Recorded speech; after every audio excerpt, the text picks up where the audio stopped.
It all began when 4 women, 3 siblings, and 1 childhood friend were first moved by a cosmetic industry that, at the time, was marked by a small conforming definition of beauty. A time when shade offerings were narrow and product options were limited. Together, these women were joined by a single vision: make beauty inclusive, accessible, and inspiring. After years of research, development, and meticulous attention to detail, Vasanti was born. Founded by Pinki Gosal, Preeti Patel, Monal Patel, and Gargi Patel, Vasanti Cosmetics offers a unique international line of cosmetics and skincare products. Please help me in welcoming the co-founders, Pinki Gosal and Monal Patel.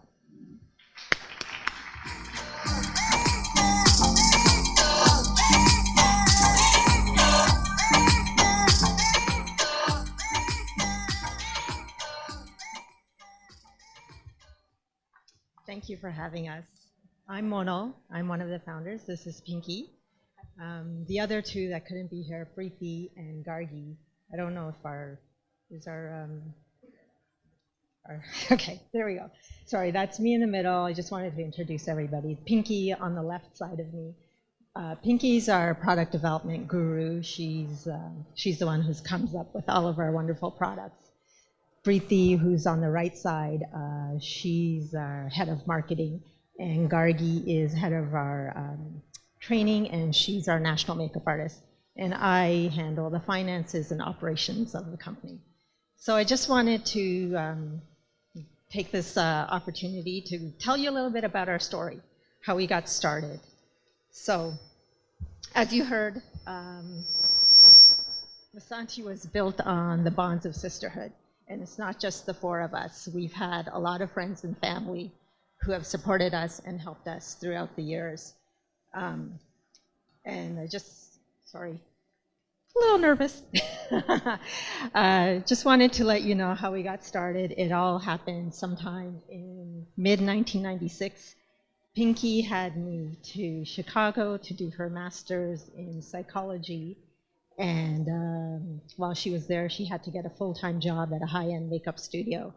And don't think she actually ever made it to a single psychology class. She started calling me regularly and saying, you know what, Monal, psychology's a little depressing and makeup's a lot more fun. So she came back about 9 months later. She stayed as long as she could. We threw her a big party, so she had to make it worth all the time and effort we put in to see her take off. She came, actually I want her to tell you there's a little seed that got planted while she was working at this high-end makeup studio. So Pinki, pass it on to you. So Monal mentioned that I started working at a high-end makeup studio and skincare place right on Oak Street. It's like the Rodeo Drive of Chicago. And it was quite an experience. So I want you guys to imagine a scene out of Devil Wears Prada. So there's the owner of this studio. She was this ex-model from the 60s, beautiful, glamorous. She walks in, she's going to her back office, and she's like, who is this girl? Get some concealer on her. And keeps walking. So I was like, oh my gosh, my dark shadows are that bad. All the makeup artists rushed over to me and tried to conceal these dark shadows. And of course, like the darkest shade that they had looked like white under my eyes. So I was like, oh my gosh, what am I gonna do? I can't walk in here again without cover up. So it kind of started this whole search for looking for, a concealer that worked for my skin. And back then, I guess 18 years ago, it was so difficult. Anything I put on still felt like I had makeup on. It didn't look natural. I didn't feel comfortable. It was just really, really hard. So I started talking to Monal all the time saying, God, we should do something that has, so it started the conversation. I moved back to Toronto, I think within like the 9 months that I was there, and tried to start looking for the answers. And I think what it was is the curiosity to figure out why doesn't makeup look good on me? Monal had the same idea. She's like, yeah, makeup it doesn't look good on me either, you know? So we're like, okay, let's figure it out. So I started working at a cosmetics lab with a PhD chemist where she really just taught me what ingredients do, how they work. And I was able to figure out that there's actually ingredients that could give you lightweight feeling on your skin, the shades that actually work. And through experimentation, maybe if there's the next slide, I'll show you, I actually figured it out. I figured out the trick. It was actually making a concealer because, of course, I was obsessed with concealer after that experience, and something that was orange rather than matching our skin tone. And that counteracted the dark shadows and still made me look natural. So I know everybody's looking at my dark shadows now, but I had the solution. So actually, that same product, that concealer that we launched 16 years ago, is still in the brand and one of the best-selling products. So that was like just to kind of tell you the whole story about how it really was inspired. But Monal, actually. So Pinki moved back, she got her job, and we continued our conversations. And at one point, I just, said to her, okay, listen, if you're really serious about this makeup thing, I know nothing about makeup, you know nothing about business, seems like a good fit. So we really did not talk any further about it. We said, okay, let's do it. So it was about a 5-minute conversation. I think the next week later, I incorporated our business. And then Pinki asked her sister Pretty, who was out in Vancouver trying to find herself because she couldn't afford Europe, to come back to Toronto and join us. She's a really smart girl, and she actually does all of our marketing, and she's all self-taught. And after the three of us founded the company, Gargi joined us very shortly after, and she's just amazing with people. They gravitate towards her, so she's our national trainer and head makeup artist. So we launched our first few products in mid-1999.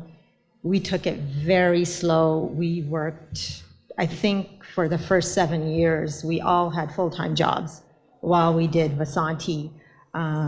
We financed the whole thing ourselves up until 2011 when the first bank was willing to give us some money.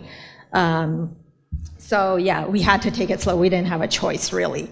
And it was good because it really made us pay that much more attention to our products. That's one of the things that we really are very proud of, is the product range that we've put out and the care and thoughtfulness that goes into every single product that we have launched. So today we have over 140 different SKUs. We're in 300 doors across Canada. We sell online across the US, UK, Europe. This past year, 2015, was our best year to date. We had over 130% growth, and we had 60% growth with our retailer and same-store sales. So I don't know what the lesson is. That is, stick it out for as long as you possibly can, and you will succeed. I don't know what you want to take away from that, but it's worked for us. Persistence has really paid off for us. And I guess just the industry we're in, we are competing against a handful of guys who own the industry, and they have marketing budgets that are 10 times bigger than our sales. So I'm jumping ahead. I'll get to that in a little bit. One of the other things I wanted to mention to you today is one of the reasons why we've had such phenomenal growth is one of our key products. It's called Brighten Up. It's an enzymatic face rejuvenator. It's an exfoliating scrub. We have over 100,000 reviews online. It's one of our hero products. It is our hero product. It's opened up many doors for us in places like Birchbox.com in the US, Costco.com in the US came knocking on our door last year because of this product. The momentum on this product is not slowing down. We have actually a sample for all of you here today, so make sure you pick one up on your way out. It has a 4.5-star rating with those 100,000 reviews, which is like amazing. So we are so excited that people are embracing like the vision for the product that we have, because we just want to make it super easy for customers to just pick up a product and it actually work for them. And you know, seeing that, sampling it out to people and seeing that reaction is just so rewarding from a business perspective, working so hard for it and seeing that coming back, you know. So just from our hero product, one of my babies. So just talking to Shalini is like pulling and trying to talk about some of our strengths, is that we never faltered away from our beliefs in what we wanted to bring. It's really being true to that message, to bring products that are comfortable on the skin, don't look like you have makeup on. It's just enhance how you already, you know, feel, and want to basically answer the question, why doesn't makeup look good on me? Now it should, you know. So having the right feel and the comfort was so important to us. We also are not one of these makeup artist brands or brands that say, you know what, we're the experts, you do what we say. We were all about listening to our customers and listening to everyday people. You know, they know what they want the most, and listening to that and trying to find that solution was so like a driving force behind one of our strengths in talking about it. I think the sister thing is a major thing, because it's kind of like being able to hear the hard truth from people that love you. So it's like, you should see some of our conversations. Everybody wants to weigh in and we have to duke it out, but we don't have any hard feelings because we know it comes from a place of love, and it's just for the better of the business. So we've learned how to work with each other, and growing up together, it's like kind of like the same fights as you had before with the clothes. You know, it's, no, I want this, my product, but I think it just makes the products even stronger, you know, when you have so many people saying the truth, not worrying about hurting each other's feelings. And always learning, like we have never stopped learning from day one. We're like, okay, a new idea, we're open to change. That's one of the things that have been really good about maybe our personalities. We're willing to change and to roll with it. So, and then just talking about some of our challenges.